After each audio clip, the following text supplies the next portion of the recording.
sure this is the opposite of mansplaining.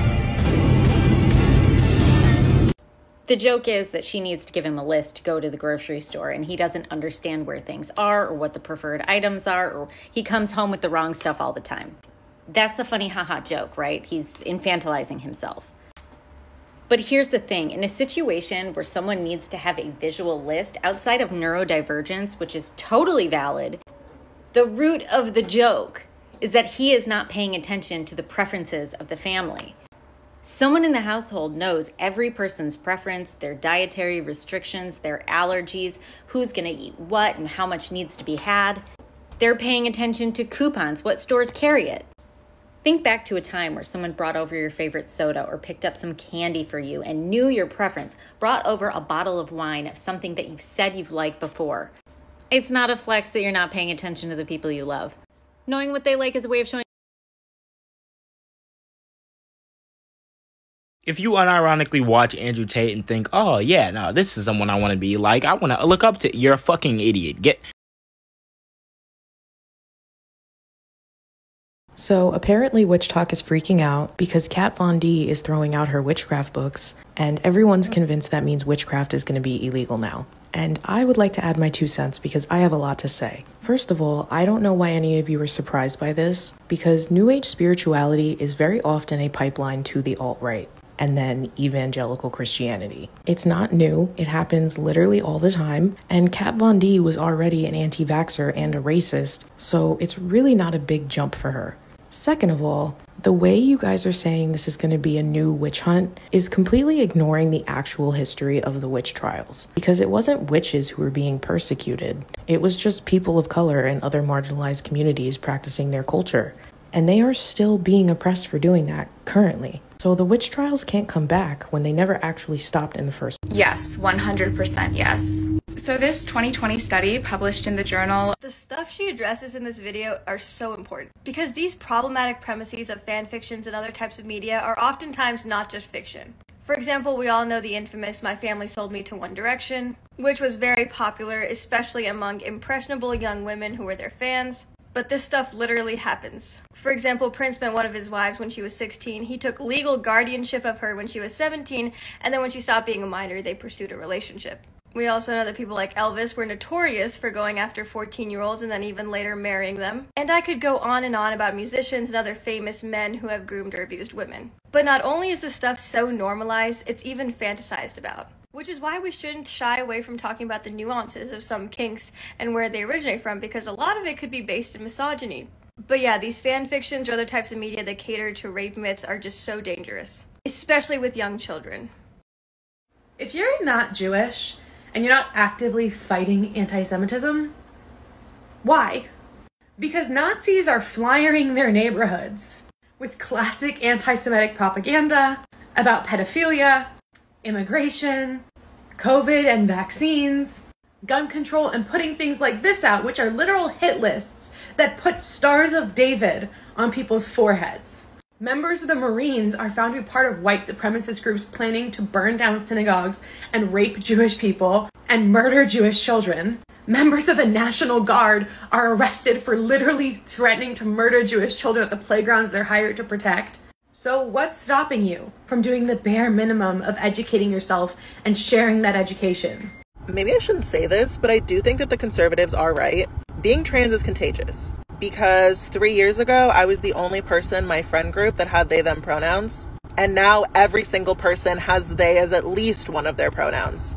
Like, be around trans people long enough and you will want to be as sexy as them. That's all I'm saying. The internet has killed nuance. Let's take this from an example you might understand. When people say ACAB, what exactly do they mean? Do we mean that all cops are just reactionary conservatives who are individually racist? No, I'm sure there's a lot of police officers who believe in some great stuff. But the problem is that when you put that badge on and operate as a police officer, you are inherently perpetuating anti-working class systems.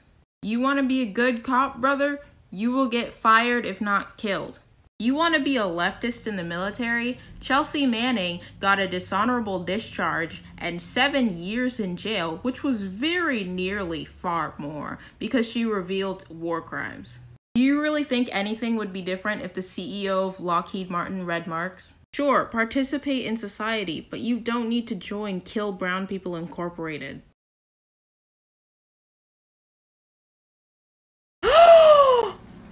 Okay. I knew I smelt a conservative.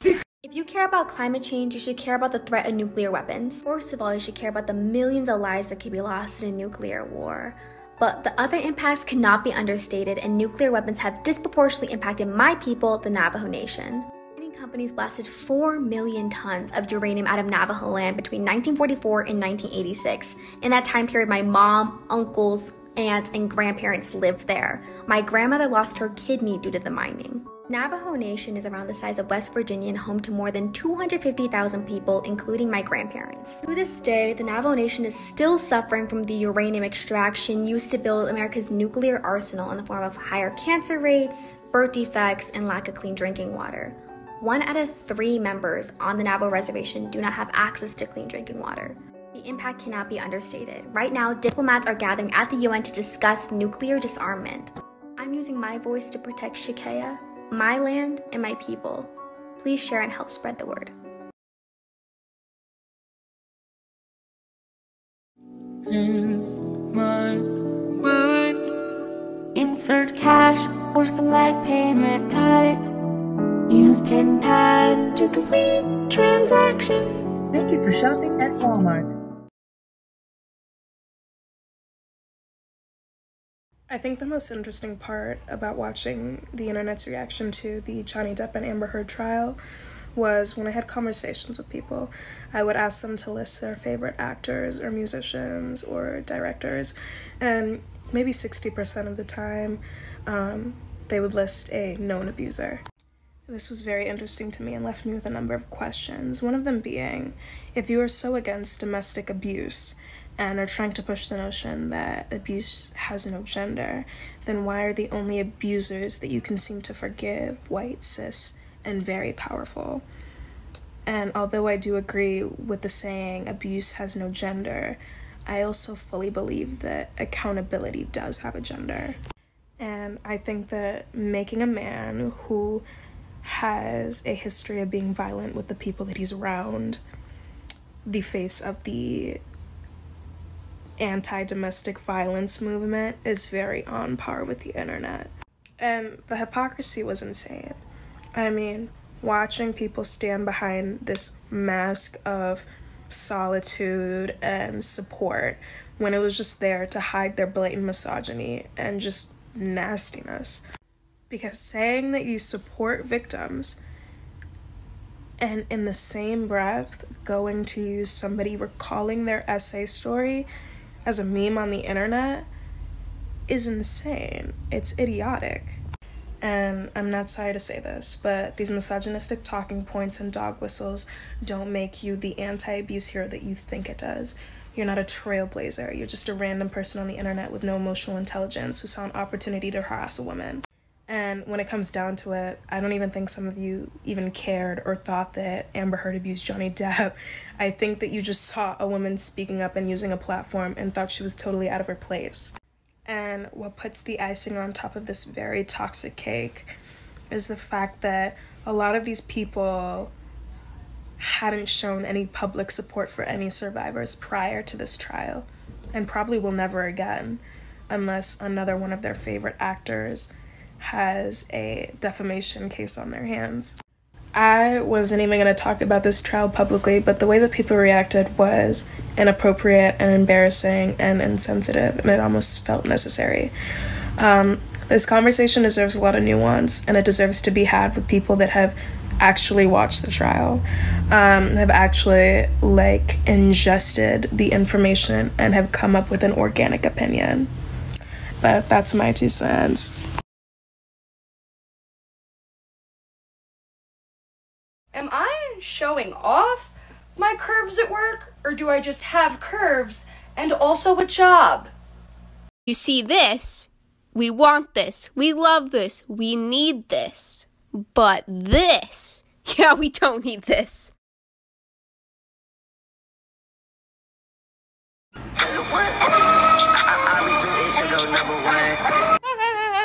So masculinity is when you traffic women? Or is masculinity when you pay off police officers and politicians to ignore that you're trafficking said women? Or is masculinity promoting domestic violence towards women? No? Is it claiming ownership of women? No? Is it inheriting a casino from your family, only to bankrupt it because you are paying the same politicians that allowed you to traffic women, so they can allow you to continue operating during a time of public health crisis, and ignore quarantine? No? Well, maybe it's indoctrinating young men into thinking that any of these things are normal and okay. All you told me is that masculinity is criminal and damaging. Oh, but what color Bugatti do you have? None, because I don't charge cucks $50 a piece to join a Discord server, in hopes that someday they'll become as rich as me by treating other people like shit.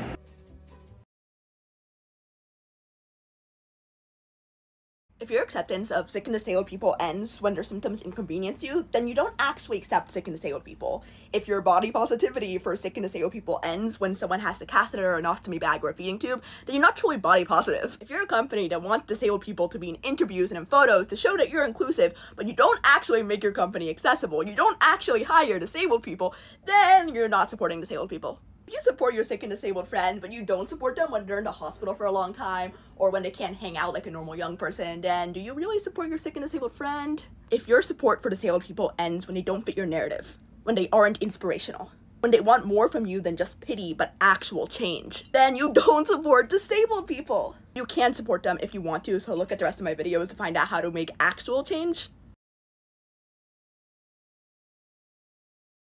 For my next trick! I'm gonna fucking kill myself.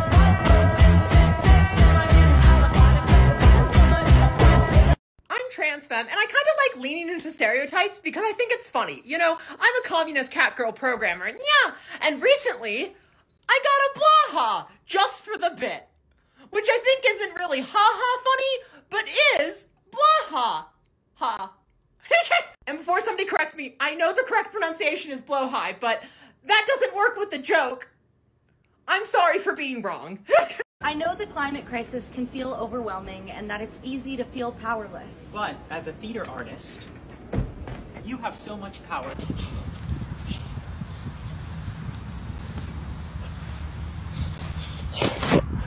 They'll think twice about their emissions now. There's an ancient Japanese legend that anyone who folds 1,000 origami cranes will be granted a wish by the gods. Many people wish for good luck, happiness, health, and peace. In 1945, there was a 2-year-old girl named Sadako Sasaki living in Hiroshima in Japan. On August 6th, she was in her home with her mother and grandmother when a nuclear bomb named the Little Boy was dropped on her city by a United States Air Force bomber plane called the Enola Gay. 5 square miles were leveled and 80,000 people lost their lives instantly, including Sadako's grandmother. But Sadako survived and didn't initially appear to be badly injured. Her family would soon learn that the effects of radiation exposure can take many years to become evident. When she was 11 years old, she began to develop a strange swelling on her neck and behind her ears. Discoloration started to form on her legs, and she was soon diagnosed with leukemia. Sadako began to use whatever paper she could put her hands on to fold 1,000 origami cranes to bid the gods to heal her and to bring about peace in the world. Sadly, she succumbed to the disease a year later. Russian President Vladimir Putin's war in Ukraine and ongoing nuclear threats are an unfortunate reminder that as long as these weapons continue to exist, humankind will be under constant threat of annihilation. But it doesn't have to be this way. There is hope. Our children and grandchildren deserve better. Sadako's story has become a rallying point for many peace-loving people who believe that it is possible to live in a world free from nuclear weapons. I'm lending my voice to the Cranes for Our Future initiative to demand a safer and more peaceful world. I hope you'll join me.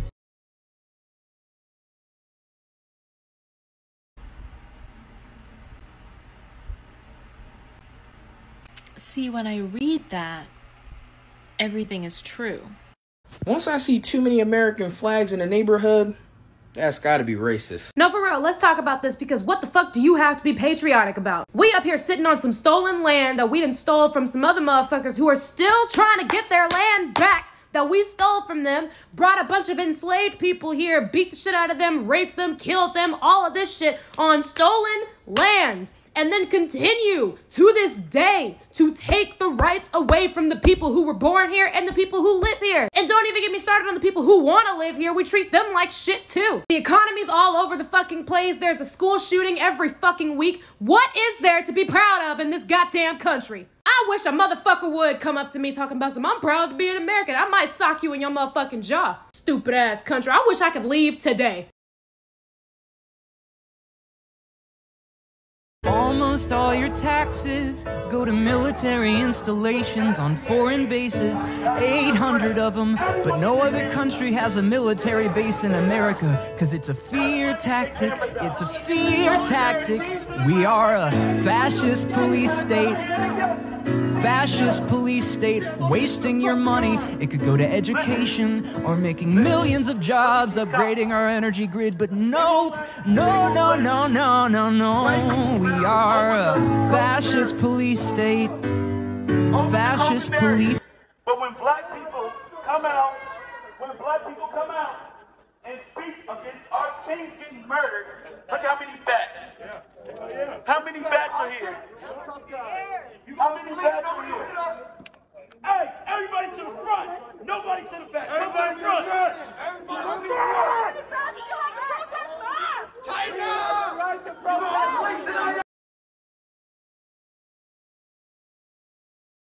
Now I Scano class, welcome to Indigenous Studies. I hope you handed in your paper on reservation dogs. I'm Professor Sasha. Let's get started. Professor Sasha? Yes, what's your question? Why does this class exist? That is an excellent question. Today we're going to learn about Indigenous boarding schools. These Indigenous boarding schools were government mandated, government funded. They're also funded by religious organizations where they would forcibly remove Indigenous children from their families and sent to live, where the motto was, kill the Indian, save the man. This is an article from 2021 where mass graves at one of the school sites was found. 215 Native children were buried as young as 3 years old. That means a little toddler was ripped out of their parents' arms, sent to a school where they died, and their parents never saw them again and never received an answer of what happened or where their child was. It wasn't until 30 years ago that one of the last schools closed. And the only reason why it stopped was because in 1978, Congress passed the Indian Child Welfare Act, also known as ICWA. At these schools, children experienced an amount of physical, sexual, emotional abuse. They were starved and beaten. If they were to speak their language, they were to be punished. This is why we have this class, to continue our culture, our language, to fight back what had been going on for hundreds of years, where our culture was forcibly taken from us. So class, I hope you will continue to take this. We will be covering a lot of different things, from language to powwow dances to slang that is used, and I hope you enjoy taking this class. In theory, They / Them is the LGBTQ horror movie that audiences have been asking for. But unfortunately, this is yet another dud that exploits trauma and stereotypes for a quick slasher buck. The film follows a group of kids that go to a conversion therapy sleepaway camp where a slasher's on the loose. However, we spend most of the film following Glee-like sing-alongs and the convoluted therapy itself. And to top it off, it takes over an hour for the horror to even start, where the scares barely deliver and there's hardly any slashing. And for the duration of the film, I couldn't stop cringing over how one-dimensional the characters were, and whose personalities and dialogue felt like they were shamelessly handpicked from the LGBT section of tvtropes.org. And I kept asking myself, who is this film for? The film follows all too common slasher trends that continue to misrepresent the community, and the creator John Logan honestly could have explored or even analyzed a number of these trends, but instead continues to misrepresent queer people. They / Them honestly feels no different than an 80s slasher film, other than being less entertaining and still catering towards a straight audience. Day in my life as a disabled, chronically ill person who faints over 6 times a day. I had 2 appointments today, so here's me getting ready for those. This is not sponsored, by the way, but Euphoria sent me their pregame primer and their new pregame setting spray.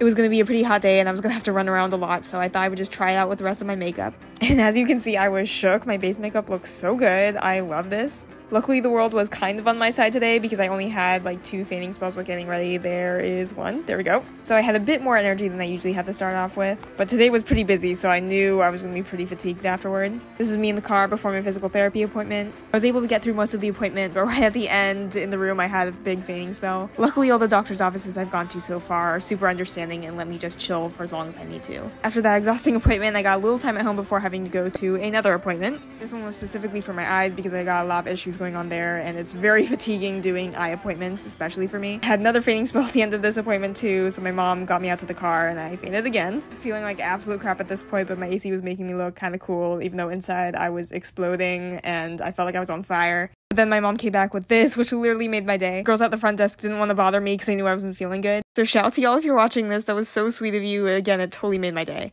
I was properly exhausted when I got home, so I rested inside for a bit, and since the weather was starting to get a little more cool in the evening, I decided to go on the deck and just chill and relax for the rest of the day. Now next up we have Perch Perkins, and I mean, that guy just screams Fox News, so he's definitely conservative. Perch Perkins is basically Bikini Bottom's Tucker Carlson. Next is Plankton, and not only is Plankton conservative, but he's like a conservative lobbyist. Plankton would be paying this guy to tell you why destroying jellyfish fields is a good thing. Now Sandy, I mean, this one is super easy. She loves science, she's all about fairness, she cares about other people. That is just leftist all day long. One has to wonder the real reason she moved out of Texas. Now we move on to Squidward, and I mean, Squidward is just a leftist king, hands down. Squidward is all about workers' rights. He's for raising the minimum wage, he's pro-union, we've even seen him go on strike. Squidward is a working class hero. Next up is Squilliam Fancy Son, who's like the anti-Squidward. Clearly, he's conservative. Like Plankton, he's definitely a lobbyist. I mean, he just absolutely represents the bourgeoisie and the ruling class. Now finally, we have the man of the hour, SpongeBob SquarePants. Now, SpongeBob obviously isn't the brightest guy. He does care about people, which is more of a left-leaning trait, but he is a shill for people like Mr. Krabs, so that would make him more right-leaning. But also, much like Larry, he wants to be liked by everyone. But, like Patrick, he would want to vote. So I feel like SpongeBob belongs with his friend up here in Undecided. Oh, and by the way, moobs and micropenises, they are intersex conditions too. Strip yourself of your toxic masculinity and deal with it. Tasty sandwich. You know, a lot of you vegan activists sure do sound a lot like colonizers. Some people's dietary practices have a lot to do with their ethnicity and cultural identity. Maybe you shouldn't be calling them animal abusers and savages, Christopher Columbus.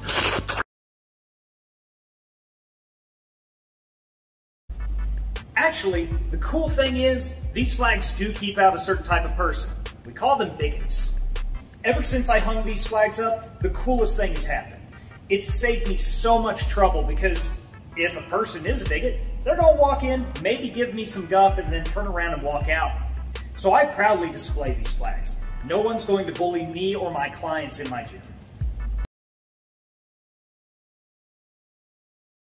What the fuck is up with 18 to 25-year-olds? I can only speak from my experience, but as somebody who is between the ages of 18 to 25 in America, I can barely afford to feed myself. I can't afford to go to college to hopefully get a better job that could feed me better.